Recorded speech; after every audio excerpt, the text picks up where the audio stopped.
In this video tutorial, we're going to look at the formula bar in Excel. You'll find the formula bar directly below the ribbon at the top of your screen. When you click into any cell in your workbook, you'll see the contents of the cell clearly in the formula bar. If the contents of the cell are huge, you may need to expand the formula bar by either clicking on the bottom border of the bar and dragging it up or down, or you can click on the expand and collapse arrow in the far right side of the bar.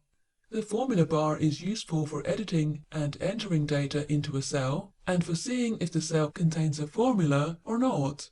For example, is the data in column F just typed in, or are they actually formulas? I'll click into F2 and you can see it clearly contains a formula.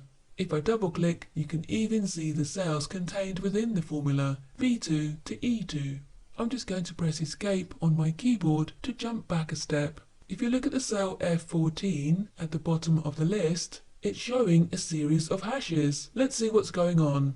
Again, you can see it's a formula, but you can't see the result. I'll just stretch the column width to see if that helps. There you go, that's much better. Cell A1 at the moment is displaying monthly X. What does that mean? Let's click into it to see the full text. Again, this column just needs to be stretched a little. Let's have a look at the cell J2. Is that a formula or just numbers? And as you can see, it's a formula. If I click directly into the formula bar, you will see that it color codes to help you identify which cells are contained within the formula. How helpful is that? Now, while I'm looking at the spreadsheet, the average figure in cell G14 doesn't look right at all. I'm going to double click directly into the cell to see what's going on. I can see this is averaging the wrong area. I'm going to highlight the wrong area and select the correct area.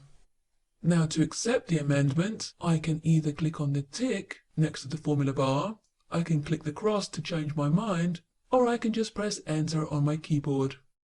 Now, if by any chance you can't actually see your formula bar, go to File, Options, then from Advanced, scroll down the list of choices, and make sure there's a tick against Show Formula Bar and click OK.